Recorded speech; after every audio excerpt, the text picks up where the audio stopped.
Chapitre 1, le retour aux sources. Le vent de Chicago me transperçait le manteau alors que je m'engageais dans l'allée de ma maison de banlieue après 5 jours épuisants à Détroit. Les négociations du contrat de fabrication avaient été brutales mais fructueuses, exactement comme je préférais mes relations d'affaires. En tant que PDG de Midwest Industrial Solutions, j'avais bâti mon empire sur le principe que la faiblesse était un luxe que je ne pouvais pas me permettre. Avant même que j'aie pu couper le moteur, ma voisine, Madame Patterson, sortit précipitamment de chez elle, ses cheveux argentés ébouriffés et le visage rouge de soulagement. « Oh, Dieu merci, tu es de retour, Greg », a-t-elle crié en courant pratiquement vers ma Mercedes. C'est un bébé adorable. Je me suis occupé d'elle pendant des jours. Je suis sorti, confus, cherchant instinctivement mon téléphone pour vérifier si j'avais manqué quelque chose d'important. Madame Patterson a disparu chez elle un instant avant de réapparaître, un petit paquet dans les bras. Un bébé, peut-être 6 mois, avec des cheveux noirs et des yeux marron curieux. « Le voilà », a dit Madame Patterson, rayonnante, en essayant de me tendre l'enfant. Votre petit ange ne posait aucun problème. Je fixais le bébé, l'esprit s'emballant. Madame Patterson, je crois qu'il y a eu une erreur. Je n'ai jamais eu d'enfant. Le visage de la femme est passé de la joie à la confusion, puis à une expression proche de l'horreur. Que voulez-vous dire ? À qui est ce bébé ? Votre femme l'a amené mardi matin. Elle a dit que vous aviez besoin d'aide pendant qu'elle gérait une urgence au travail. Mon sang s'est glacé. J'étais marié à Linda depuis 8 ans et nous n'avions jamais eu d'enfant. Elle avait toujours prétendu ne pas être prête, que sa carrière dans l'agence de marketing passait avant tout. Mais surtout, Linda m'avait envoyé des textos toute la semaine pour me dire à quel point la maison était calme et paisible depuis mon départ. J'appelle la police, ai-je dit d'une voix ferme malgré le chaos qui m'envahissait. 20 minutes plus tard, l'inspecteur Ray Hoffman était dans mon salon. Un homme d'une 50aine d'années, au teint hâlé, qui avait vu suffisamment d'inconnus dans sa carrière pour que plus rien ne le surprenne. « Alors, votre femme n'a jamais parlé de babysitting ?» a-t-il demandé en prenant des notes sur son carnet. L'inspecteur, ma femme et moi n'avons pas d'enfant, et elle n'a jamais manifesté d'intérêt pour le babysitting. De toute cette histoire, je marquai une pause, fixant le bébé, qui dormait paisiblement dans le siège auto que Madame Patterson avait fourni. Il y a quelque chose qui cloche. Hoffman hocha la tête. Où est ta femme maintenant ? Elle devrait bientôt rentrer du travail. Elle m'a envoyé un texto ce matin pour me dire qu'elle était ravie que je revienne aujourd'hui. Comme si notre conversation l'avait interpellée. J'ai entendu la BMW de Linda se garer dans le garage. Elle se garait toujours à l'intérieur. Elle gardait sa voiture propre, même si je soupçonnais qu'elle ne voulait tout simplement pas que les voisins la voient aller et venir. Super. La voix de Linda résonna dans la maison lorsqu'elle franchit la porte de la cuisine. Bienvenue à la maison, ma belle.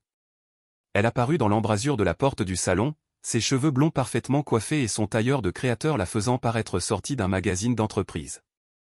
À 34 ans, Linda faisait toujours tourner les têtes partout où elle allait, ce qui avait toujours été une source de fierté pour moi. Maintenant, en voyant son expression confuse en apercevant le détective et le bébé, je sentais cette fierté se transformer en quelque chose de plus sombre. Que se passe-t-il ? Pourquoi y a-t-il un policier ici ? Et le bébé de qui ? Sa voix s'éteignit tandis qu'elle pâlissait. Madame, je suis l'inspecteur Hoffman. Votre voisine dit que vous lui avez laissé ce bébé pendant plusieurs jours, pendant que votre mari était absent. La bouche de Linda s'ouvrit et se referma comme un poisson, haletant. Je ne comprends pas. Je n'ai jamais vu ce bébé auparavant. L'inspecteur et moi avons échangé un regard. Soit ma femme mentait, soit Madame Patterson était en pleine crise. Mais Madame Patterson semblait parfaitement lucide, et elle décrivit la voiture de Linda, son apparence, mentionnant même que Linda portait son manteau rouge préféré lorsqu'elle avait déposé le bébé. Madame Patterson semble certaine que c'était vous. L'inspectrice Hoffman a dit avoir décrit votre voiture, votre apparence, et que vous aviez expressément mentionné qu'il s'agissait de votre bébé et que votre mari Greg était en déplacement professionnel. Linda s'est affalée dans notre fauteuil en cuir, le visage complètement décoloré. Je vous jure, je n'ai aucune idée de ce qui se passe ici. J'ai travaillé tard tous les soirs cette semaine. Vous pouvez vous renseigner auprès de mon bureau. J'ai scruté le visage de ma femme, cherchant les traits que j'avais appris à déchiffrer dans les négociations commerciales, le léger tic de son œil gauche lorsqu'elle était stressée, la façon dont elle touchait son alliance lorsqu'elle cachait quelque chose. Mais je n'ai vu que de la confusion et de la peur sincère. Il va falloir régler ça, a dit l'inspectrice Hoffman. En attendant, il faut découvrir à qui appartient ce bébé. Nous allons la retrouver dans les bases de données des personnes disparues et vérifier auprès des hôpitaux locaux si les naissances pourraient correspondre. Pendant que l'inspecteur passait ses appels, je me suis assis en face de Linda. Le bébé entre nous était comme un point d'interrogation vivant. Ma femme fixait l'enfant avec une expression que je ne parvenais pas à déchiffrer. De la peur, certes, mais autre chose. Quelque chose qui a fait hurler mon instinct d'homme d'affaires qu'il me manquait une pièce essentielle du puzzle. Linda, ai-je dit doucement, j'ai besoin que tu réfléchisses très attentivement. Y a-t-il quelque chose, quoi que ce soit, qui pourrait expliquer cela? Quelqu'un qui pourrait te ressembler, quelqu'un qui pourrait connaître ses horaires. Elle a secoué la tête, mais sa main s'est portée sur son alliance. Son signe. Elle mentait, ou du moins ne me disait pas tout. L'inspecteur Hoffman a raccroché. Aucun signalement de bébé disparu ne correspond. Je vais avoir besoin que vous veniez tous les deux au poste demain pour faire des déclarations officielles. Ce soir, les services sociaux prendront la garde temporaire. En regardant l'assistante sociale emporter le bébé, j'ai compris que, quoi qu'il arrive, ce n'était que le début. D'après mon expérience, quand quelque chose semblait impossible, cela signifiait généralement que quelqu'un travaillait très dur pour le faire paraître ainsi. Et si quelqu'un jouait avec ma vie, mon mariage et ma réputation, il allait bientôt découvrir pourquoi je n'avais jamais perdu un seul contrat en 15 ans. Je ne pardonnais pas. Je n'oubliais pas. Et je ne laissais surtout personne me ridiculiser. Chapitre 2. Des fissures dans les fondations. Le lendemain matin, Linda a appelé pour dire qu'elle était malade. Elle a prétendu être stressée par la situation étrange avec le bébé, mais j'ai remarqué qu'elle avait passé la majeure partie de la matinée au téléphone, à avoir des conversations à voix basse qu'elle interrompait brusquement dès que j'entrais dans la pièce. J'avais bâti ma fortune en lisant les gens, en découvrant les angles que les autres manquaient. Il y a 20 ans, je n'étais rien. Un gamin du quartier pauvre de Chicago dont le père était mort dans un accident d'usine et dont la mère avait cumulé 3 emplois pour subvenir à mes besoins. J'avais gravi les échelons à travers le Community College, puis Northwestern, puis le monde des affaires, collectionnant les ennemis et surmontant les obstacles avec la même efficacité. Linda avait été l'une de mes rares faiblesses, une belle responsable marketing rencontrée lors d'un dîner client il y a 7 ans. Elle travaillait pour une petite entreprise, alors ambitieuse et assoiffée de travail, d'une manière qui me rappelait moi-même. Je l'avais aidée dans sa carrière, je l'avais présentée aux bonnes personnes, et lorsque nous nous sommes mariés 3 ans plus tard, je pensais avoir trouvé quelqu'un qui comprenait le prix du succès. Maintenant, en la regardant arpenter la cuisine tout en chuchotant à quelqu'un au téléphone, je me demandais si je n'avais pas été berné dès le début. Mais qui était-ce, ai-je demandé lorsqu'elle a finalement raccroché. Juste le travail, a-t-elle répondu sans me regarder dans les yeux. Il voulait savoir quand je reviendrais. Encore un mensonge. J'avais déjà appelé son bureau ce matin-là pour parler à son assistante, Amanda, qui avait semblé surprise que Linda soit malade et m'avait dit qu'elle avait en fait demandé un congé aujourd'hui 3 semaines plus tôt. Mon téléphone a sonné. Inspecteur Hoffman. Greg, il faut qu'on parle. Pouvez-vous venir seul ce matin? Il y a certains points de cette affaire dont je souhaite discuter en privé. 1 heure plus tard, j'étais assis en face de l'inspecteur Hoffman dans une salle d'interrogatoire qui sentait le café rassis et le désespoir. Le bébé n'est dans aucune base de données de personnes disparues, commença-t-il. Mais c'est là que ça devient intéressant. Nous avons analysé son ADN pour trouver des correspondances familiales. Et son père est dans le système, arrêté il y a 2 ans pour coups et blessures. Je m'appelle Tyler Morrison, j'ai 36 ans. Ça me rappelle quelque chose? Son nom m'a frappé comme un coup de massue. Tyler Morrison, le directeur artistique avec qui Linda avait travaillé à son précédent poste. Elle l'avait souvent mentionné lors de sa transition vers la nouvelle entreprise, vantant toujours ses campagnes innovantes et sa vision artistique. Je l'avais même rencontré une fois à une fête de Noël au bureau. Un homme grand et mince, avec ce charme naturel qui m'avait toujours irrité. Je le connais, ai-je dit prudemment. Il travaillait avec ma femme dans son ancienne entreprise. L'inspecteur Hoffman s'est penché en avant. Voilà le truc, Greg. Nous avons contacté Morrison. L'homme prétend n'avoir jamais vu ce bébé auparavant. Il dit ne pas avoir d'enfant, Mais l'ADN ne ment pas. Vous pensez qu'il ment? Je pense que quelqu'un ment. Peut-être que tout le monde ment. La question est, pourquoi?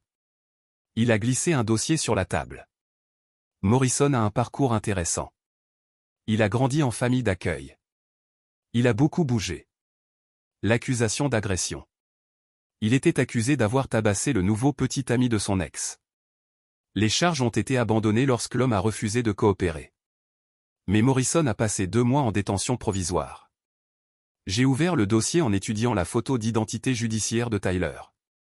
Même la photo d'enregistrement, très crue, avait ce regard artistique et sombre que certaines femmes trouvaient irrésistible. Le genre d'homme qui écrivait de la poésie et parlait de ses sentiments. Tout ce que je n'étais pas. Et ce n'est pas tout. L'inspecteur Hoffman a poursuivi. Nous avons consulté les relevés téléphoniques.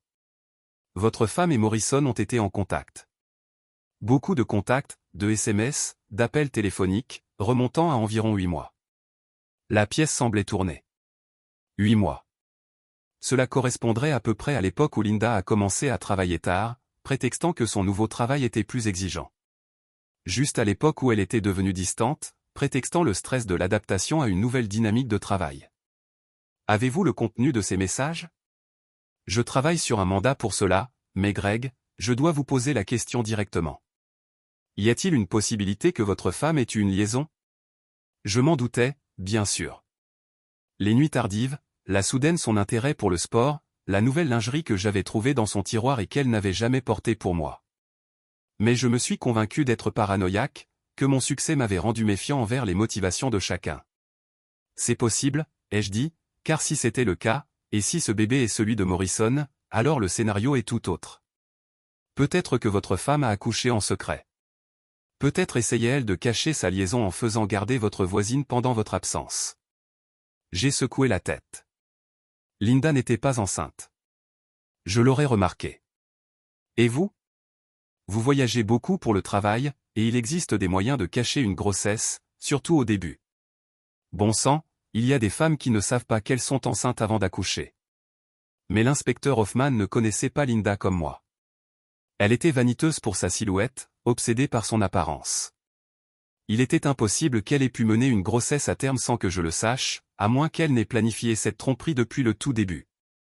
En rentrant chez moi, mes pensées se bousculaient. Possibilité. Si Linda avait eu une liaison avec Tyler Morrison, si elle était tombée enceinte et me l'avait caché, quel était le résultat final? Prévoyait-elle de me quitter?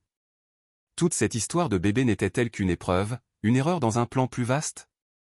J'ai repensé à mon contrat prénuptial, en béton, rédigé par les meilleurs avocats de Chicago. Si Linda avait une liaison, elle n'obtiendrait rien en cas de divorce. Mais si elle pouvait prouver que l'enfant était le mien, si elle pouvait d'une manière ou d'une autre manipuler la situation. Je me suis garé dans mon allée et je suis resté assis dans la voiture un moment à examiner ma maison. De l'extérieur, elle avait l'air parfaite. Le genre de réussite de banlieue pour laquelle j'avais travaillé toute ma vie. Mais à l'intérieur, tout était pourri. Linda était dans le salon quand je suis entré, recroquevillée sur le canapé avec une tasse de thé, l'air fragile et vulnérable. L'espace d'un instant, j'ai presque eu pitié d'elle. Presque. Comment était le commissariat, demanda-t-elle. Instructif. Je me suis assis en face d'elle, scrutant son visage. Ils ont trouvé le père du bébé. Linda la tasse s'est écrasée contre sa soucoupe. Oh, Tyler Morrison, ton ancien collègue. Son visage s'est vidé si vite que j'ai cru qu'elle allait s'évanouir. Elle a posé son thé et s'est serrée dans les bras. Je ne comprends pas, a-t-elle murmuré. Et toi? Je me suis penché en avant. Parce que la police a des traces de vos conversations régulières depuis 8 mois. Ça fait beaucoup de contacts avec un ancien collègue. Le masque de Linda a finalement lâché. Elle s'est mise à pleurer. Pas les jolies larmes délicates qu'elle versait quand elle voulait quelque chose, mais de vilains sanglots désespérés qui ont secoué tout son corps. Greg, s'il te plaît, je peux t'expliquer, alors explique-moi. Elle a levé les yeux vers moi, les yeux rouges et gonflés. J'ai fait une erreur, Tyler et moi, on a eu une liaison. Ça a commencé innocemment, juste en travaillant tard ensemble, et puis tu es tombée enceinte. Elle a hoché la tête, incapable de parler. Où as-tu accouché? Où as-tu caché cet enfant depuis 6 mois? Tyler a un chalet dans le Wisconsin. J'y ai passé les week-ends quand tu voyages. Il m'aidait à prendre soin d'elle. Le tableau devenait plus clair, mais ça n'avait toujours pas de sens. Alors, pourquoi Madame Patterson a-t-elle eu le bébé? Pourquoi cette mascarade élaborée? Linda s'essuya les yeux, et pendant un instant, j'ai lu quelque chose de calculateur dans son expression. Tyler me fait pression pour que je te quitte. Il veut qu'on soit une famille. Mais je sais ce que dit le contrat de mariage, Greg. Je sais que je n'obtiendrai rien si tu prouvais l'adultère. Alors tu pensais que tu ferais quoi? Présenter le bébé progressivement. Me faire croire qu'elle était à moi. Je ne savais pas quoi faire. La voix de Linda monta en flèche. Tyler a dit que si je ne te quittais pas cette semaine, il te dirait tout lui-même. Il a dit qu'il en avait assez de se cacher. Alors j'ai amené Emma chez Madame Patterson, je lui ai dit qu'elle était à nous, que nous avions besoin d'aide à cause de ton voyage d'affaires. Je me suis dit que si tu la rencontrais, si tu voyais comme elle était gentille, peut-être. Tu pensais que je ferais quoi? Accepter d'élever l'enfant d'un autre homme. Pardonner à ta trahison. Linda me fixait avec un espoir désespéré. Tu m'aimes, Greg. Je sais que tu m'aimes. Et Emma n'est qu'un bébé. Elle est innocente dans tout ça. Je me suis levé lentement, mon esprit explorant déjà les implications, les possibilités, les angles. Linda m'observait avec une peur grandissante tandis que je m'approchais de la fenêtre et contemplais la pelouse parfaitement entretenue que j'avais payée à un service d'entretien. Mais tu as raison sur un point, ai-je dit sans me retourner. Emma est innocente, mais tu ne le es pas. Et Tyler Morrison non plus. Qu'est-ce que tu vas faire? Je me suis retourné vers ma femme, bientôt ex-femme, et j'ai souri. Ce n'était pas un sourire agréable. Je vais vous détruire tous les deux. Chapitre 3. L'art de la guerre. Ce soir-là, j'étais assis dans mon bureau, entouré de mes outils de travail. Plusieurs téléphones, des ordinateurs cryptés et des dossiers sur tous les acteurs majeurs du monde des affaires de Chicago. J'avais bâti mon empire en comprenant que l'information avait plus de valeur que l'argent et que la patience était plus puissante que la rage. Linda était à l'étage en train de faire ses bagages. Je lui ai dit qu'elle avait jusqu'au matin pour quitter ma maison. Elle avait supplié, imploré, promis que cela ne se reproduirait plus. Mais j'avais clairement exprimé ma position. Notre mariage était terminé et elle obtiendrait exactement ce que le contrat prénuptial prévoyait pour l'adultère. Rien. Mais ce n'était pas suffisant. Loin de là. J'ai commencé avec Tyler Morrison, en rassemblant tout ce que je pouvais trouver sur lui grâce à mon réseau de détectives privés et de contacts professionnels. Ce que j'ai découvert a dressé le portrait d'un homme qui se croyait plus intelligent qu'il ne l'était en réalité. Tyler il avait grandi dans un système de placement familial, passant d'un foyer à l'autre jusqu'à ses 18 ans. Il avait financé ses études d'art, travaillant la nuit comme barman tout en étudiant le graphisme le jour. Son talent était indéniable. J'avais vu quelques-unes de ses œuvres dans l'ancienne entreprise de Linda, et même moi, je devais admettre qu'il avait un don pour la narration visuelle. Mais un talent sans discipline n'était qu'un potentiel gâché. Et Tyler Morrison manquait de discipline dans tous les domaines importants. Il avait été licencié de 3 emplois pour relations inappropriées avec des collègues, avait accumulé des dettes importantes en poursuivant sa vision artistique et avait l'habitude de séduire des femmes mariées susceptibles de faire avancer sa carrière. Linda n'en était pas à sa première liaison avec la femme d'un client. Elle était juste la première à être assez stupide pour tomber enceinte. Mon téléphone a sonné. Inspecteur Hoffman. Greg, nous avons placé Morrison en garde à vue pour interrogatoire. Vous vous demandiez pour quel chef d'accusation? Abandon d'enfant pour commencer. Si ce que votre femme vous a dit est vrai, il a laissé son enfant biologique à une inconnue sans s'être assuré de la sécurité de son enfant. Arrangement de garde. Il pourrait aussi être accusé de fraude, selon le déroulement de toute cette affaire. J'ai ressenti une pointe de satisfaction. Tyler était sur le point d'apprendre que chaque acte avait des conséquences et que les miennes étaient toujours permanentes. Et Linda? Elle coopère pleinement. Elle nous a remis une déclaration écrite sur la liaison, la grossesse, tout. Mais Greg Hoffman a marqué une pause, tu devrais peut-être te trouver un bon avocat. Ça va dégénérer. Après avoir raccroché, j'ai appelé mon avocat, David Cross, qui s'occuperait de mon contrat de mariage et de toutes les affaires importantes que j'avais conclues. David était comme moi, un homme qui comprenait que gagner ne suffisait pas si ses adversaires étaient encore capables de se battre demain. Dave, j'ai besoin que tu déposes les papiers du divorce demain matin. Adultère, abandon, tout le tralala, et je veux agir vite pour la protection des biens. Je les rédige déjà, a dit Dave. Mais Greg, il y a quelque chose que tu dois prendre en compte. Si Morrison fait pression sur Linda pour qu'elle te quitte, s'il menace de dénoncer, ce n'est peut-être pas terminé simplement parce que tu divorces. Il avait raison. Bien sûr, Tyler Morrison n'allait pas se fondre dans le décor. C'était le genre d'homme qui me voyait comme un obstacle à surmonter, et non comme un adversaire à éviter.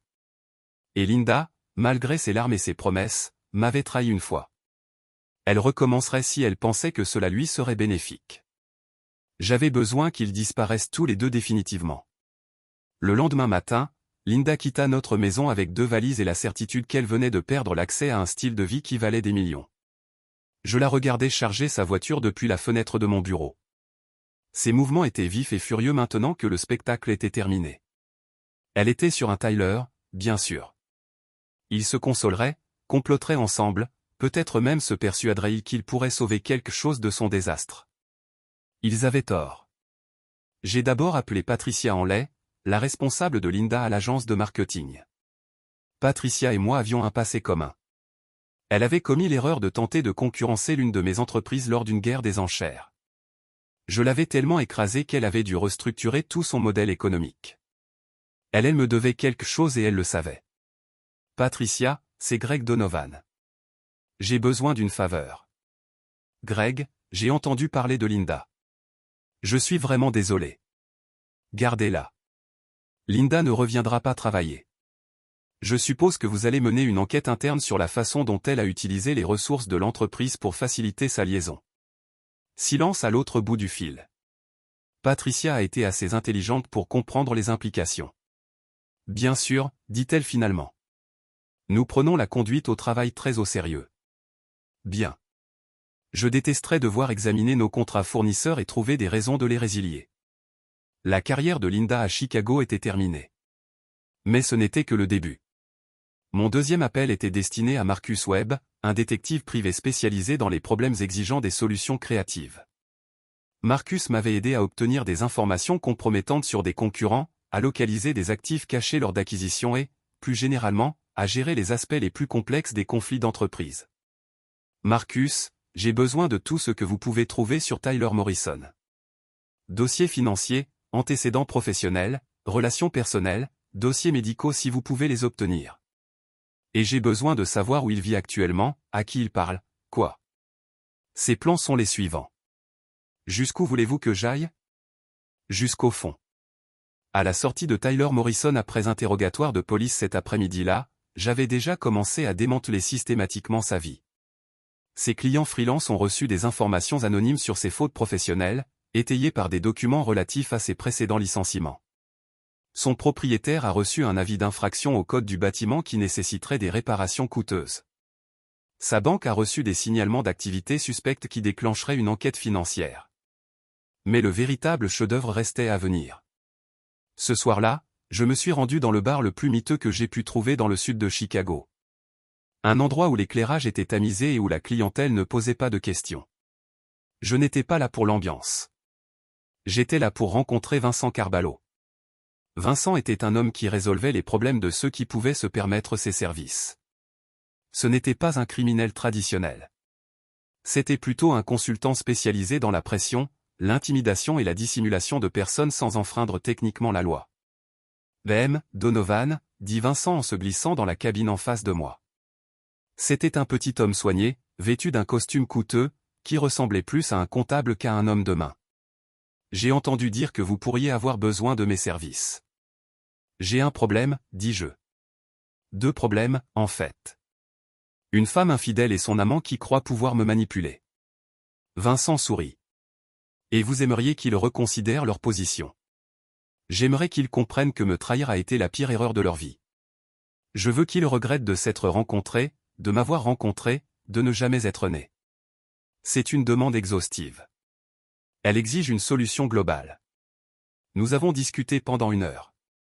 Vincent prenait des notes dans un petit carnet noir tandis que je décrivais précisément ce que je voulais faire. Au moment où nous nous sommes serrés la main, la nouvelle vie confortable de Tyler Morrison et Linda était sur le point de prendre fin. Je suis rentré chez moi par les rues désertes de Chicago, plus satisfait que je ne l'étais depuis des mois. Linda et Tyler pensaient avoir gagné quelque chose en étant ensemble, mais en réalité, ils s'étaient rendus des cibles plus faciles. Demain, ils commenceraient à comprendre ce que signifiait contrarier Greg Donovan.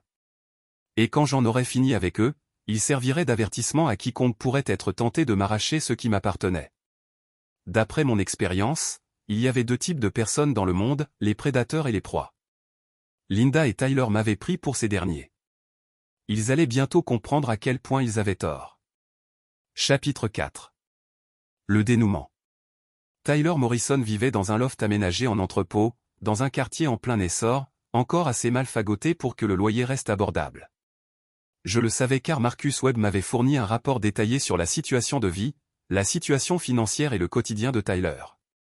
Je savais aussi que Linda y vivait depuis son départ de chez nous 3 jours auparavant. Ils pensaient construire quelque chose ensemble. Ils ignoraient totalement qu'ils creusaient leur propre tombe. Marcus m'a appelé à 6 heures du matin pour me donner les premières nouvelles. Les contrats de freelance de Morrison se tarissent, m'a-t-il rapporté. Les rumeurs selon lesquelles il n'est pas fiable et son accusation d'agression d'il y a 2 ans n'arrangent pas sa réputation. 3 clients ont résilié leur contrat hier. Qu'en est-il de sa situation de vie? C'est là que ça devient intéressant. L'entrepôt appartient à une société écran, elle-même détenue par une autre société écran. Il s'avère que le propriétaire ultime est Gregory Chain. Vous vous souvenez de lui? Je me souvenais très bien de Gregory Chain, un promoteur immobilier qui avait essayé de m'arnaquer sur une transaction immobilière il y a 5 ans. Je lui avais coûté des millions dans cette transaction et il avait juré de se venger. Apparemment, il attendait une occasion de me rendre l'appareil. Chin ignore encore que Morrison a une liaison avec votre ex-femme, continua Marcus. Mais quand il l'apprendra, assurez-vous qu'il le sache, dis-je. Aujourd'hui, à midi, Tyler Morrison recevait un avis d'expulsion. Son propriétaire, agissant sur ordre de Gregory Chain, avait découvert de multiples violations du bail et résilié son bail immédiatement. Tyler aurait 72 heures pour quitter les lieux. Mais ce n'était que la première étape. Linda m'a appelé cet après-midi-là, la voix tremblante de rage et de désespoir. Greg, tu ne peux pas faire ça. Tyler n'a rien fait de mal. Tyler a commis l'adultère avec ma femme et a eu un enfant qu'il a ensuite abandonné avec une inconnue. Je dirais que c'est vraiment mal. L'expulsion, les pertes d'emploi. Tu détruis la vie d'un homme innocent. J'ai failli rire. Innocent. Linda. Tyler Morrison a l'habitude de séduire les femmes mariées pour faire avancer sa carrière. Tu n'étais pas sa première victime et tu n'aurais pas été la dernière si je n'étais pas intervenu. Comment ça, je n'étais pas sa première? Pose-lui des questions sur Rebecca Martinez, la galeriste dont le mari a découvert leur liaison et a poursuivi Tyler en justice pour aliénation affective. Ou pose-lui des questions sur Jennifer Walsh, la directrice de grand magasin qui a perdu son emploi lorsque leur relation a été rendue publique. Tyler est un briseur de ménage professionnel, Linda. Il te voyait comme un ticket de caisse, et tu étais trop amoureuse pour le voir. Silence à l'autre bout du fil. Tu mens, dit-elle finalement. Mais sa voix manquait de conviction. Est-ce que je consulte son ordinateur portable, Linda? Jette un œil à ses emails, à ses profils de rencontres, à ses relevés financiers. Je vois combien de femmes mariées il a contactées au cours de l'année écoulée. Je vois combien d'entre elles ont effectué des versements mystérieux sur ses comptes. J'ai raccroché, sachant que j'avais semé le doute, un doute qui ferait plus de dégâts que n'importe quelle pression extérieure. La relation de Tyler et Linda était bâtie sur le mensonge et la manipulation. Il ne me restait plus qu'à révéler la vérité et à laisser la nature humaine suivre son cours. Vincent Carballo a appelé ce soir-là. La phase 2 est prête à être mise en œuvre. Il a dit, Morrison est sur le point de découvrir que son passé l'a rattrapé. Qu'avez-vous découvert? Vous souvenez-vous de cette accusation d'agression d'il y a 2 ans? La victime était Marcus Torres, un ouvrier du bâtiment qui sortait avec l'ex-petite amie de Morrison. Torres a déménagé à Phoenix après l'incident, a essayé de tourner la page, mais il est de retour à Chicago maintenant, et il est mécontent d'apprendre que Morrison n'a jamais payé la restitution qu'il avait acceptée dans le cadre de l'accord de plaidoyer. Quel montant de restitution? 15 000 $ plus les intérêts. On parle d'environ 22 000 $. Torres porte plainte au civil demain et il a des amis au syndicat du bâtiment qui se souviennent de ce que Morrison a fait. J'ai ressenti une nouvelle lueur de satisfaction. Tyler était sur le point d'apprendre que fuir les problèmes ne les faisait pas disparaître. Cela signifiait simplement qu'il vous attendait au moment où vous vous y attendiez le moins. Le lendemain matin, Tyler Morrison a reçu des documents dans 3 procès distincts, une action civile pour restitution impayée, une rupture de contrat avec un ancien client et une action en paternité déposée au nom de bébé Emma. Il a également reçu la visite de représentants du syndicat des ouvriers du bâtiment qui voulaient discuter de sa dette impayée avec l'un de leurs membres. Le temps que les représentants syndicaux aient fini d'expliquer la situation à Tyler, il lui manquait 2 dents et comprenait clairement que sa dette accumulait des intérêts quotidiennement. Linda m'a rappelé ce soir-là, en sanglotant. « Greg, s'il te plaît, tu dois arrêter ça. Tyler est à l'hôpital. Quelqu'un l'a tabassé et la police ne fera rien parce qu'elle dit que c'est une affaire civile. Je te l'ai dit, Linda, les actes ont des conséquences. C'est insensé. Tu détruis nos vies à tous les deux pour une erreur. » Une erreur? J'ai baissé la voix pour reprendre le ton que j'utilisais dans les salles de réunion quand j'étais sur le point d'écraser un adversaire. Tu as eu une liaison pendant 8 mois. Tu es tombée enceinte de l'enfant d'un autre homme. Tu as essayé de me manipuler pour que j'élève cet enfant comme le mien. Ce n'est pas une erreur, Linda. C'est une trahison calculée. Je n'ai jamais voulu que tout cela arrive. Bien sûr que non. Tu voulais t'en tirer. Tu voulais. Pour avoir une liaison et conserver un train de vie confortable. Tu voulais m'utiliser comme filet de sécurité pendant que tu explorais tes options avec Tyler, mais tu t'es fait prendre et tu en subis maintenant les conséquences. Que veux-tu de nous? Que faudra-t-il pour que tu nous laisses tranquilles? J'ai réfléchi sérieusement à la question. Que voulais-je? La justice, la vengeance, ou quelque chose de plus permanent? Je veux que Tyler Morrison disparaisse de Chicago. J'ai dit enfin.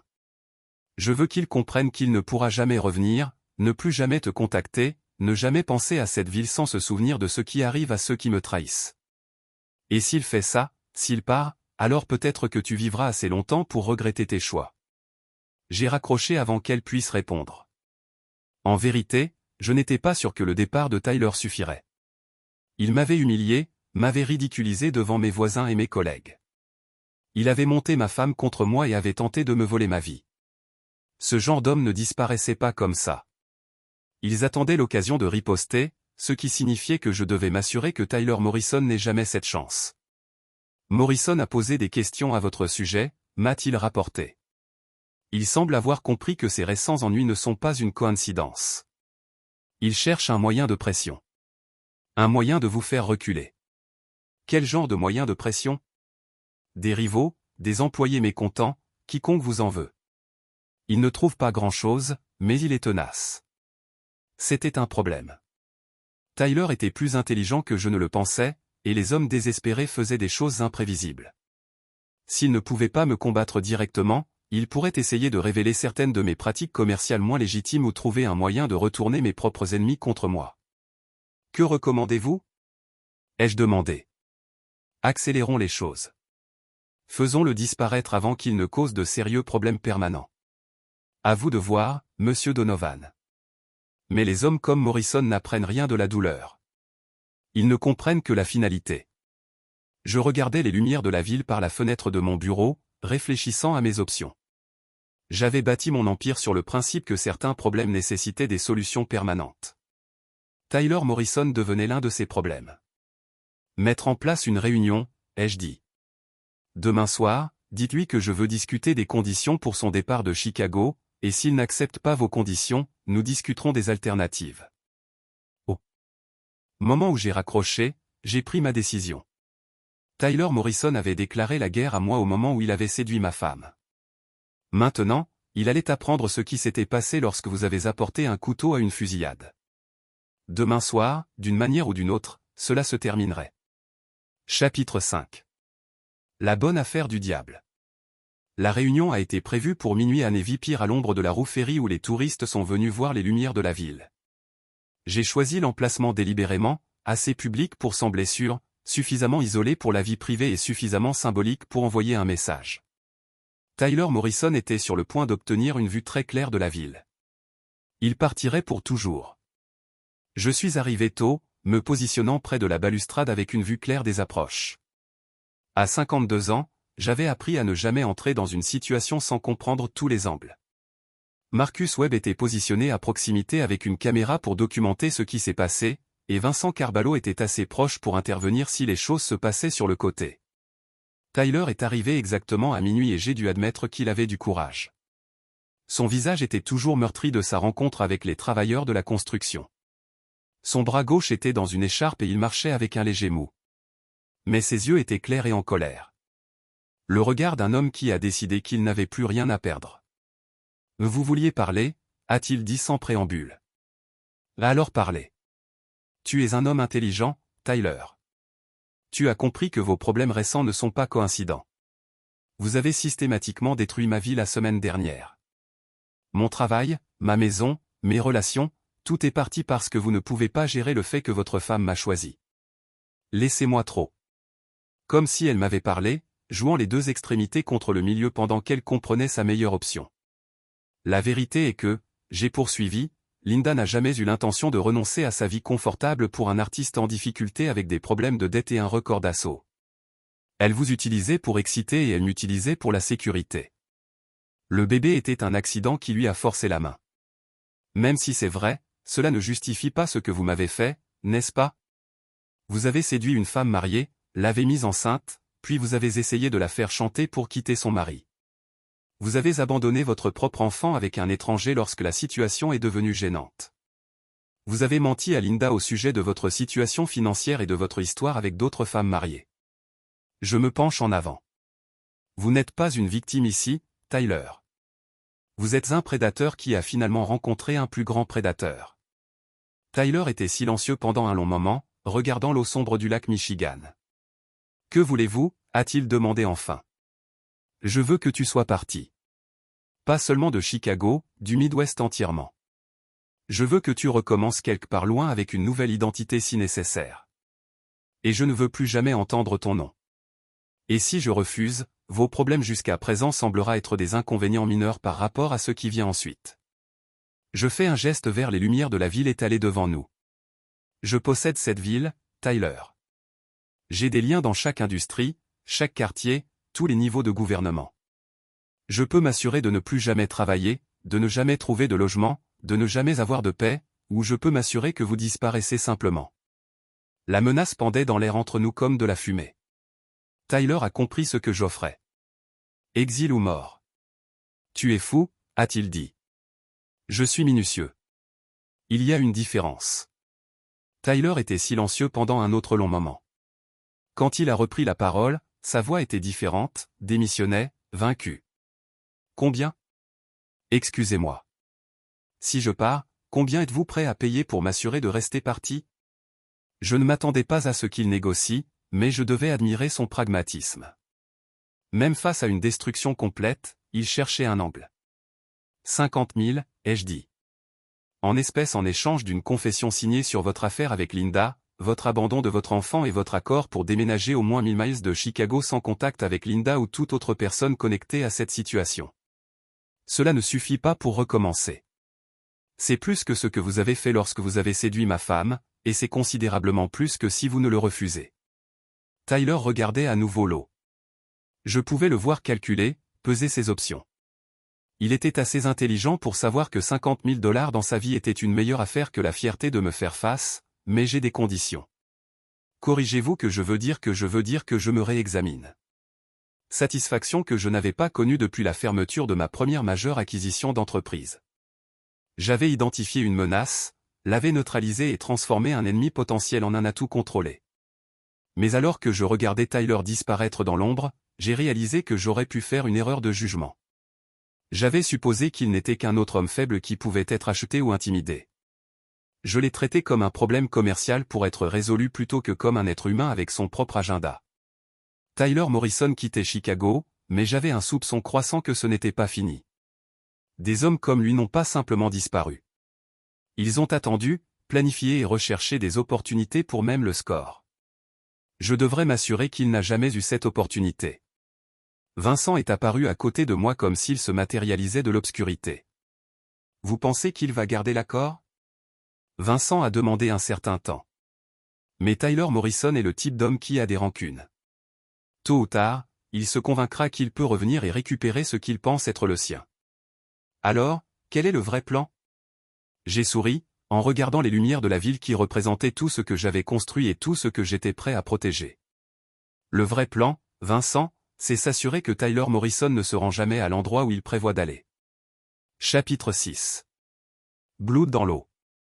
Le lendemain après-midi, je me suis arrangé pour que Tyler rencontre le bébé Emma dans un emplacement neutre, un tribunal de la famille où des visites supervisées ont été menées. Je voulais des témoins, des documents officiels et, surtout, je voulais que Tyler comprenne que cette réunion se produisait parce que je l'ai permis, pas parce qu'il avait des droits. Linda était là aussi, tenant Emma avec l'incertitude maladroite de quelqu'un qui apprend toujours à être mère. Elle avait l'air épuisée, creusée, comme une femme qui commençait enfin à comprendre la portée de ce qu'elle avait perdu. Tyler est entré dans la salle de visite avec les mouvements minutieux d'un homme dont le corps guérissait encore de ses récents coups, mais ses yeux étaient entièrement concentrés sur le bébé. Et pendant un moment, j'ai vu quelque chose que je ne m'attendais pas. Véritable amour. Elle est belle, chuchota Teil, tendant la main pour toucher la petite main d'Emma. Linda regarda entre Tyler et moi, son visage un masque de confusion et de peur. Tyler, que se passe-t-il? Greg a dit que tu voulais voir Emma, mais je ne me dirai pas pourquoi. Tyler a pris le bébé, la tenant avec une compétence surprenante. Je pars, Linda, ce soir. Que voulez-vous dire partir? Partez pour où? Loin. Votre mari a clairement indiqué que Chicago n'est pas assez grand pour nous deux. Le visage de Linda est devenu blanc. Non, Tyler. Nous pouvons combattre cela. Nous pouvons combattre quoi? Combattez-le. Tyler a fait un geste vers moi avec sa main libre. Regardez ce qu'il m'a fait dans une semaine. Regardez ce qu'il nous a fait. J'ai perdu mon emploi, ma maison, mes économies. Je suis confronté à 3 poursuites et à un groupe de travailleurs syndicaux qui souhaitent recouvrer une vieille dette avec intérêt, et ce n'est que le début. Mais Emma sera mieux sans moi. La voix de Tyler se craqua légèrement, du moins jusqu'à ce qu'elle soit assez vieille pour comprendre pourquoi son père a dû disparaître. J'ai regardé cet échange avec une satisfaction croissante. Tyler faisait exactement ce que j'espérais, détruisant les illusions restantes de Linda sur leur relation tout en se retirant simultanément comme une menace. Dans une conversation, il éliminait la concurrence et les complications. Tyler, s'il vous plaît, Linda a plaidé. Nous pouvons vous accompagner. Emma et moi pouvons. Non. Tyler a rendu le bébé à Linda. Votre mari a raison sur une chose. Vous n'alliez jamais quitter votre vie confortable pour un avenir incertain avec moi. Toute cette situation vous a juste forcé à affronter cette réalité plus tôt que prévu.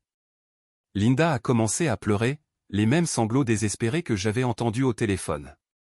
Mais cette fois, Tyler ne la réconforte pas. Cette fois, il se leva et se dirigea vers la porte. « Tyler !» Linda l'appelait. Il a arrêté sa main sur le bouton de la porte et a regardé Emma une dernière fois. « Prenez soin d'elle, a-t-il dit. Et Linda, soyez prudent. Vous êtes sur le point d'apprendre ce que c'est que d'être seul avec quelqu'un qui ne pardonne pas. » Avec cet avertissement inquiétant, Tyler Morrison est sorti de la salle de visite et j'ai réfléchi à nos vies pour toujours. J'avais tort. Ce soir-là, j'ai reçu un appel de Vincent Carballo. « Nous avons un problème », a-t-il dit. « Corisson, je ne suis pas rentré chez moi pour emballer. Il n'est pas allé dans un hôtel. Il a juste disparu. » Que voulez-vous dire a disparu? Je veux dire qu'il a quitté le tribunal et a disparu. Mon peuple l'a perdu dans la circulation du centre-ville et il n'a pas été vu depuis. Son téléphone est éteint. Ses cartes de crédit n'ont pas été utilisées et personne n'a entendu parler de lui. Une terre froide s'est installée dans mon estomac. Tyler Morrison venait de démontrer qu'il était beaucoup plus dangereux que je ne l'avais prévu. Au lieu d'accepter la défaite et de fuir comme un chien battu, il était allé sous terre. Cela suggérait des ressources de planification et surtout une stratégie que l'on n'avait pas prévue. Trouvez-le, dis-je, y travaillant. Mais Greg, s'il est allé aussi profondément aussi vite, il a eu de l'aide.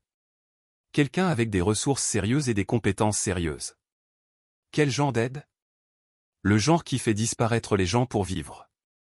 Le genre qui sait rester caché à des gars comme moi. J'ai raccroché et j'ai immédiatement appelé Marcus Webb. Marcus, j'ai besoin que vous creusez plus profondément dans les antécédents de Tyler Morrison, les dossiers financiers, les relations personnelles, le service militaire, le cas échéant. Découvrez s'il a des liens avec des personnes qui pourraient l'aider à disparaître. Déjà dessus, Marcus a dit, mais il y a quelque chose que vous devriez savoir. Morrison a été occupé cette semaine.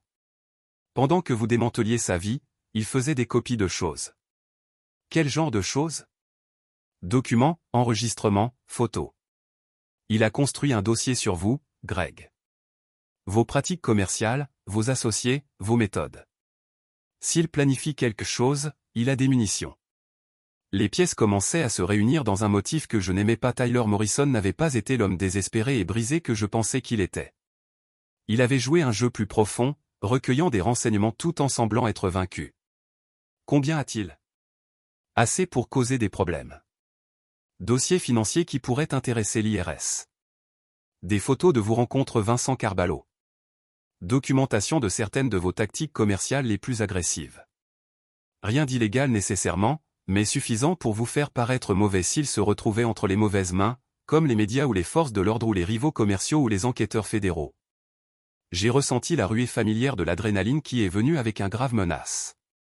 Tyler Morrison venait de passer d'un problème personnel à un problème professionnel, et cela a tout changé. Continuez à creuser, j'ai dit à Marcus. Je veux tout savoir sur la disparition de Morrison, qui l'a aidé, où il est allé, quel est son plan à long terme, et si nous le trouvons, alors nous nous assurons qu'il n'a jamais la chance d'utiliser les informations qu'il a collectées. Après avoir raccroché, je me verse un scotch au lieu de la fenêtre de mon bureau en regardant les toits de Chicago. Tyler Morrison était là-bas quelque part, planifiant son prochain déménagement avec patience et intelligence que j'avais sous-estimé. Il a parfaitement joué le rôle de l'amant vaincu tout en se préparant à la guerre. J'ai dû admirer la stratégie alors que j'ai commencé à planifier sa destruction. Mon téléphone bourdonne. Un message texte d'un numéro inconnu. Vous pensiez que vous aviez gagné. Tu pensais que j'étais brisé. Vous vous trompez sur tout. Ce n'est pas fini. Une minute plus tard, un autre message. Vérifiez votre email. J'ouvre mon ordinateur portable et j'ai trouvé un message à partir d'un compte crypté contenant une seule pièce jointe. Une photo de moi serrant la main de Vincent Carballo à Navy Pier pris avec un téléobjectif qui a capturé chaque détail de notre réunion. Le message était clair. Tyler Morrison ne courait pas. Il chassait. Et il a juste déclaré une saison ouverte sur moi. Chapitre 7. Le calcul. Pour la première fois en 15 ans, je me sentais vraiment peur. Pas la prudence saine qui m'avait maintenu en vie dans le monde des affaires, mais la peur froide et rampante qui est venue avec un adversaire qui comprenait mieux mes faiblesses que je ne les compris. Tyler Morrison avait passé la semaine à m'étudier pendant que j'avais démantelé sa vie. Il avait identifié mes méthodes, mes associés, mes points de pression, et maintenant il utilisait ses connaissances pour tourner les tables. La photo de moi avec Vincent Carballo n'était que le coup d'ouverture. Au cours des 3 prochains jours, j'ai reçu un flux constant de messages du compte crypté de Tyler, des images de la caméra de sécurité de moi entrant dans le bureau de Marcus Webb, des dossiers financiers montrant les paiements à divers consultants au cours des 5 dernières années, des enregistrements audio de conversations téléphoniques que j'avais pensé étaient privées, la documentation des techniques que j'avais utilisées pour détruire les rivaux d'affaires. Tyler Morrison avait collecté des preuves chaque zone grise et une décision douteuse dans ma vie professionnelle. Rien de tout cela n'était techniquement illégal, mais tout cela était moralement ambigu pour détruire ma réputation si elle devenait publique. Il planifie cela depuis des mois. Marcus Webb m'a dit lors d'une réunion d'urgence dans mon bureau, ce n'était pas un crime de passion ou une tentative désespérée de chantage. Morrison a systématiquement construit une affaire contre vous depuis que l'affaire a commencé. Qu'est-ce que je vous ai demandé? Quelle est la fin de la rémunération de la résidence de la puissance absolue? C'est là que cela devient intéressant. Morrison fonctionne donc indépendamment. J'ai dit que ça empire. Nous trace certaines de ses sources de financement. Morrison ne travaille pas seulement seul. Il a été en contact avec Gregory Chin, Patricia Hanley, et au moins 3 autres personnes avec lesquelles vous avez eu des conflits commerciaux au fil des ans. La pièce semblait légèrement inclinée. Tyler Morrison n'avait pas simplement déclaré la guerre à moi personnellement. Il avait rassemblé une coalition de mes ennemis, unis par leur désir partagé de me voir tomber. Ils financent son opération et fournissent des ressources. Chi lui a donné accès à des maisons sûres. Henley a fourni des informations internes sur vos relations commerciales et les autres ont contribué diverses formes de soutien. Morrison s'est positionné comme le catalyseur pour vous avoir abattu et ils étaient tous impatients d'aider. Je me suis assis sur ma chaise réévaluant tout ce que je pensais savoir sur la situation. Tyler Morrison n'était pas un homme désespéré qui menaçait. Il était le coordinateur d'une campagne sophistiquée conçue pour me détruire personnellement et professionnellement. Quelle est sa chronologie? Inconnue. Mais sur la base des preuves qu'il a recueillies, il pouvait devenir public à tout moment. Et quand il le fera, il sera coordonné sur plusieurs canaux. Les médias, les forces de l'ordre, les partenaires commerciaux, les médias sociaux. Il prévoit un assassinat complet de personnages. Mon téléphone a sonné. Détective Hoffman. Greg, nous devons parler. Il y a eu de nouveaux développements dans l'affaire Morrison. 1 heure plus tard, je me suis assis en face du détective Hoffman dans la même salle d'interview où nous avions d'abord discuté de l'identité de Tyler Morrison en tant que père d'Emma. Quelqu'un nous a nourri des informations sur votre implication dans la disparition de Morrison. Dit Hoffman sans préambule. Quel type d'informations? Photos, enregistrements audio, dossiers financiers. Quelqu'un veut que nous croyions que vous avez embauché des muscles pour intimider Morrison pour quitter la ville. J'ai gardé mon expression neutre. C'est une grave accusation. C'est aussi difficile à prouver sans le témoignage de Morrison. Mais si Morrison se met mort, Greg, vous allez être le premier suspect. Envisagez-vous de m'arrêter? Pas encore, mais je vais vous conseiller d'obtenir un avocat et de faire très attention à vos prochains mouvements. Quelqu'un construit une affaire contre vous et il est très méthodique à ce sujet. En quittant le poste de police, j'ai réalisé que Tyler Morrison venait de démontrer une autre couche de sa stratégie. Il n'avait pas seulement l'intention de détruire ma réputation. Il me préparait pour être arrêté pour son meurtre, même s'il était très vivant. Vincent Carballo m'a appelé ce soir-là. Nous avons trouvé Morrison, a-t-il dit. Vous? Et c'est le problème. Il est en garde à vue fédérale. Il s'avère qu'il a coopéré avec une enquête du FBI sur les liens du crime organisé dans les affaires de Chicago. Votre nom est venu. Les morceaux se sont mis en place avec une clarté essaurante. Tyler Morrison n'avait pas seulement rassemblé des preuves contre moi personnellement. Il avait construit un cas fédéral. Le FBI l'utilisait comme informateur pour enquêter sur les zones grises des activités de Chicago. Et j'étais l'une de leurs principales cibles. Depuis combien de temps cela se passe-t-il? Meilleure supposition, depuis avant de rencontrer Linda. La vérification des antécédents de Morrison est revenue propre parce qu'il travaillait pour les fédéraux. L'accusation d'agression, les dettes, les problèmes professionnels, tous fabriqués pour lui donner une couverture crédible. Je ressentais quelque chose que je n'avais pas vécu depuis l'enfance. Rage impuissante complète. Tyler Morrison n'était pas l'amant artistique de Linda qui s'était mis au-dessus de sa tête. Il était un agent fédéral qui avait séduit ma femme dans le cadre d'une enquête à long terme sur mes pratiques commerciales. Tout, l'affaire, la grossesse, le bébé, la trahison de Linda, avait été orchestré par le FBI pour se rapprocher de moi. Quel est son vrai nom? J'ai demandé. Tyler Morrison est son vrai nom, mais il travaille sous couverture pour le bureau depuis 8 ans. Linda n'a jamais eu l'occasion. Il a été spécifiquement affecté pour se rapprocher d'elle comme un moyen de vous arriver. Mon mariage, ma vie personnelle, ma confiance, tout cela avait été armé contre moi par des agents fédéraux qui m'ont vu comme une cible digne d'une enquête pluriannuelle. Vincent, dis-je tranquillement. Ouais. Découvrez où vit la famille de Morrison. Sa vraie famille, ses parents, ses frères et sœurs, toute personne qui compte pour lui. Greg, si tu penses ce que je pense, tu penses.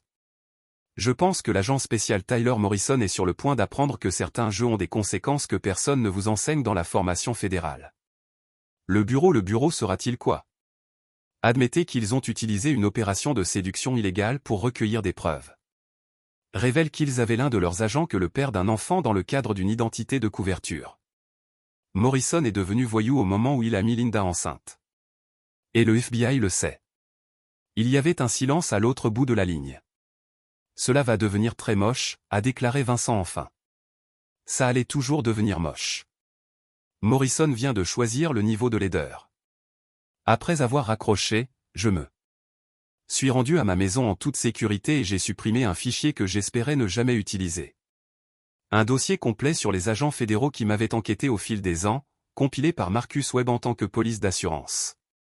Le fichier réel de Tyler Morrison était mince.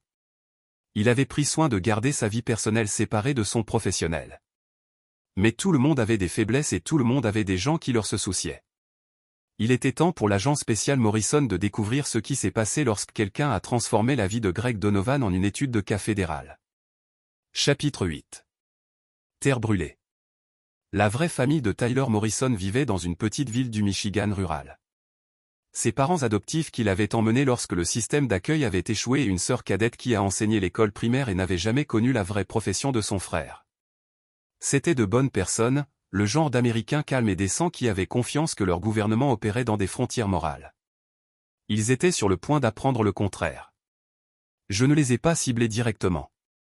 Cela aurait été grossier et finalement contre-productif. Au lieu de cela, j'ai orchestré une série d'événements qui démontreraient à Tyler Morrison que sa décision d'impliquer les forces de l'ordre fédéral a eu des conséquences s'étendant bien au-delà de notre conflit personnel. L'enquête de Marcus Webb a révélé que le père adoptif de Morrison dirigeait une petite entreprise de construction qui dépendait des contrats fédéraux pour des projets de logement militaire. Quelques rapports anonymes sur les violations de la sécurité et les irrégularités de facturation ont déclenché une enquête qui lierait son entreprise pendant des mois. Le district scolaire sœur de Morrison a soudainement fait face à des questions sur leur conformité fédérale. Questions qui ont nécessité des audits coûteux et des consultations juridiques qui ont tendu leur budget déjà serré. Rien d'illégal, rien de retour à moi, mais assez de pression pour envoyer un message clair. La guerre de Tyler Morrison contre moi affectait des innocents qui avaient eu le malheur de se soucier de lui. Le message a été reçu. Morrison m'a appelé directement, contournant toutes les méthodes de communication cryptées qu'il avait utilisées.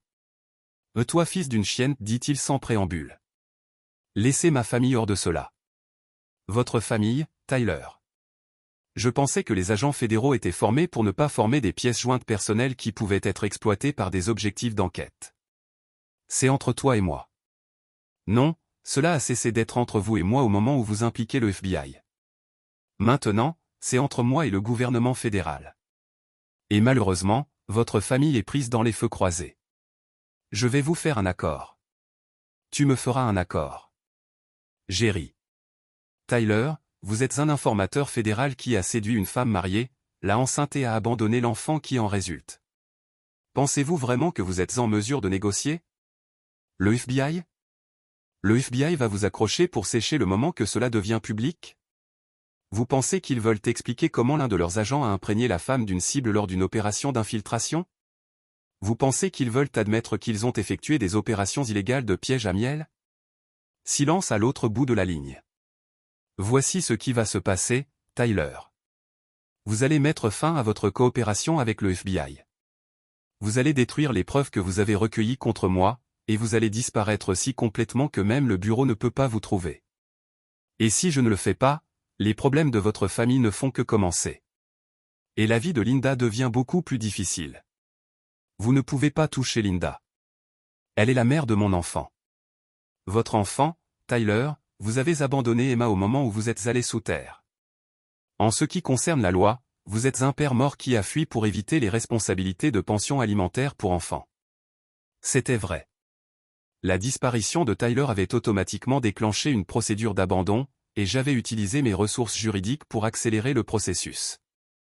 Linda était désormais officiellement une mère célibataire sans prétention juridique de soutenir le père biologique du bébé. Linda est en difficulté, Tyler. Pas d'emploi, pas de revenus, pas de système de soutien. Elle vit dans un appartement d'une chambre dans un quartier douteux, essayant de s'occuper d'un bébé sans aider en diminuant les économies. Bien sûr, je pourrais aider sa situation à m'améliorer si j'étais motivé à le faire. Que voulez-vous? Compléter la capitulation, mettre fin à votre coopération fédérale, renvoyer toutes les preuves contre moi et disparaître en permanence. En échange, les problèmes de votre famille disparaissent et Linda obtient le soutien financier dont elle a besoin pour élever correctement votre fille. Vous me demandez d'abandonner tout. Je vous demande de choisir. Votre croisade contre moi ou le bien-être des personnes qui vous prétendent vous soucier. Tyler était silencieux pendant longtemps. Quand il a repris la parole, sa voix était différente, démissionnait, vaincu. Comment puis-je savoir que vous tiendrez votre parole? Parce que contrairement à vous, Tyler, je ne brise pas mes promesses. Quand je dis à quelqu'un que je vais les détruire, je suis en train de suivre. Quand je dirai à quelqu'un, je les protégerai, je le pense. J'ai besoin de garanties. Vous devez avoir confiance que j'ai plus à perdre que si vous ne le faites si cet arrangement s'effondre. L'enquête du FBI décède si vous disparaissez complètement. Ils perdent leur source principale et leur cas s'effondre. Mais si vous restez actif, finalement la vérité sur vos méthodes sort et nous sommes tous les deux détruits dans le scandale qui en résulte. Une autre longue pause. Je veux voir Emma de plus avant de partir. Non, Greg. Non, Tyler. Vous avez fait votre choix lorsque vous avez décidé d'être un informateur fédéral au lieu de juste Linda S. Lover. Vous ne pouvez pas jouer la carte perdez-vous et maintenant. J'ai raccroché avant de pouvoir répondre.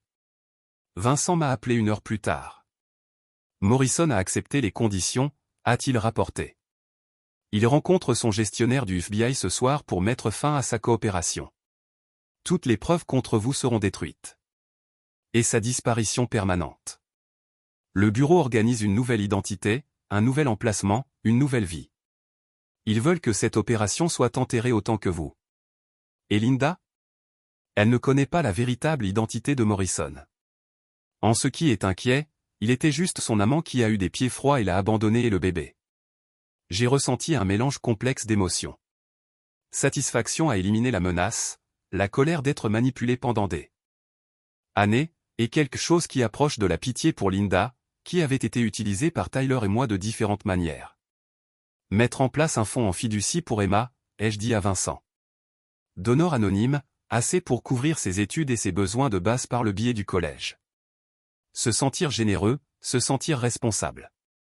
Rien de tout cela n'était la faute de l'enfant. Après le départ de Vincent, je me suis assis dans mon bureau en contemplant l'épave des dernières semaines. J'avais gagné dans le sens où j'avais éliminé les menaces contre moi et gardé le contrôle de ma vie et de mes affaires. Mais la victoire semblait creux. Tyler Morrison avait été un agent fédéral, ce qui signifiait que tout sur ma relation avec Linda avait été entaché depuis le début. Son affaire n'était pas une trahison personnelle. C'était une opération de renseignement. Sa grossesse n'était pas un accident. C'était une complication opérationnelle que le FBI essayait probablement toujours de comprendre comment gérer. Et Emma, le bébé innocent au centre de tout, était l'enfant d'un agent fédéral et d'une femme qui avait été manipulée pour trahir son mari. Je me dirigeais vers la fenêtre et regardais Chicago, la ville que j'avais conquise à travers l'intelligence, l'impitoyabilité et un refus absolu d'accepter la défaite. Demain, la vie retournerait à la normale. L'enquête du FBI disparaîtrait tranquillement. Tyler Morrison disparaîtrait dans la nouvelle identité du programme fédéral de protection des témoins, et Linda aurait du mal à élever sa fille tout en se demandant ce qui était arrivé à l'homme qu'elle pensait l'aimer. Mais je me souviendrai que depuis 2 ans, les agents fédéraux m'ont regardé, m'étudié, à chercher des faiblesses qu'ils pouvaient exploiter. Je me souviendrai que ma propre femme avait été retournée contre moi par des professionnels qui savaient exactement quels boutons émotionnels appuyer. Surtout, je me souviendrai que dans le monde dans lequel j'ai opéré, il n'y avait pas de victimes innocentes et pas de victoire permanente. Il n'y avait que des trucs temporaires entre les personnes qui comprenaient que la loyauté était un luxe et que la confiance était une faiblesse. Tyler Morrison m'avait appris cette leçon plus à fond que tout rival commercial. Et je ne l'oublierai jamais. Chapitre 9.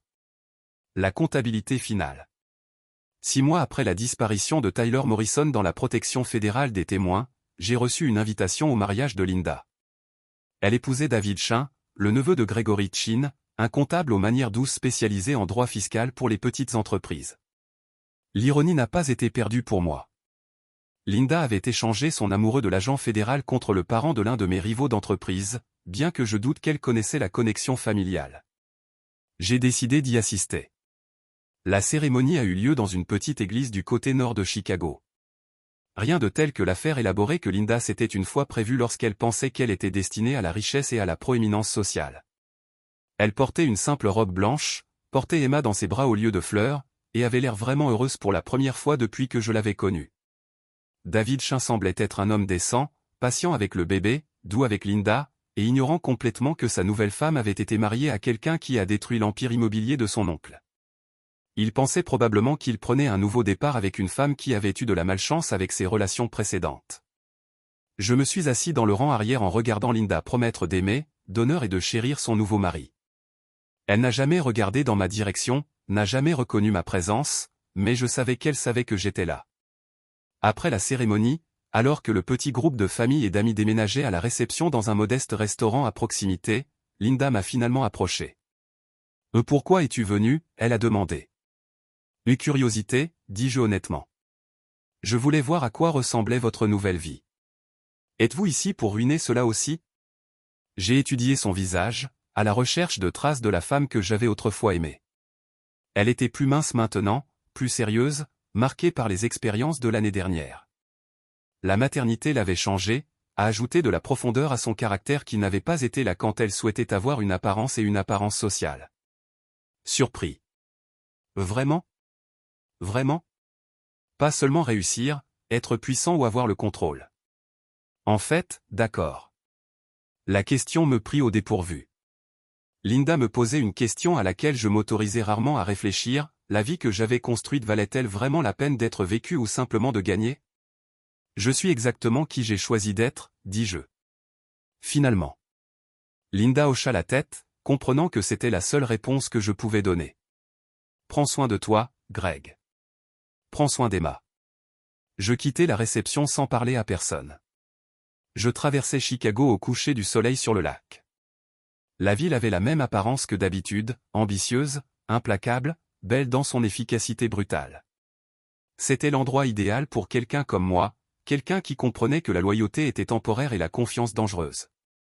Mais en m'engageant dans mon allée vide et en entrant dans ma maison vide, je me suis surpris à penser à la question de Linda. Étais-je vraiment bien ?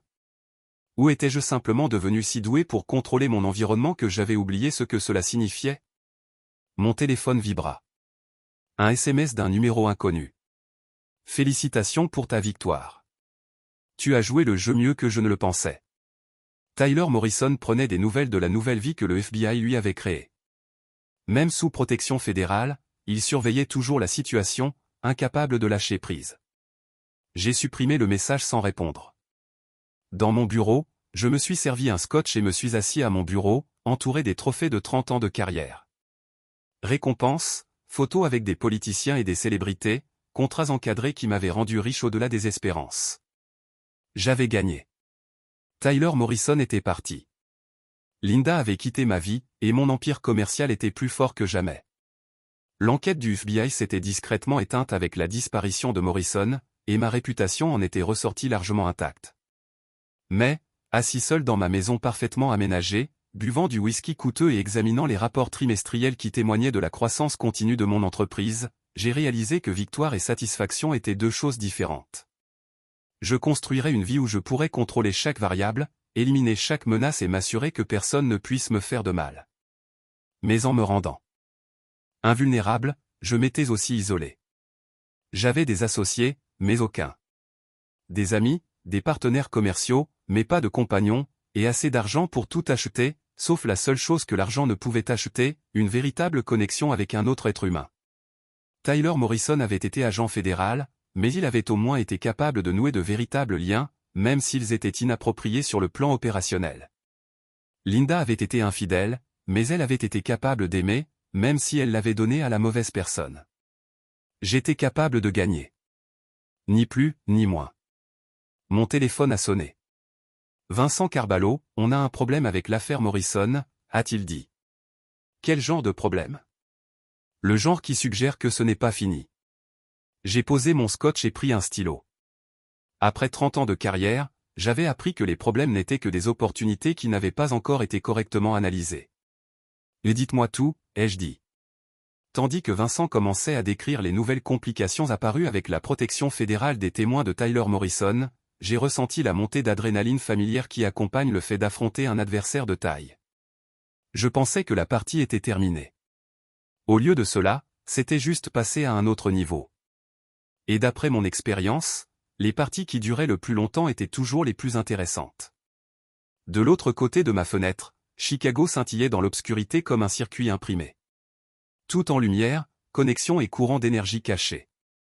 Quelque part, Tyler Morrison préparait son prochain coup sous une nouvelle identité, probablement encore convaincu de trouver un moyen de me détruire. Il avait tort, bien sûr, mais j'admirais sa persévérance. Après tout, je lui avais tout appris sur l'importance de ne jamais abandonner. Et voilà. Une autre histoire se termine.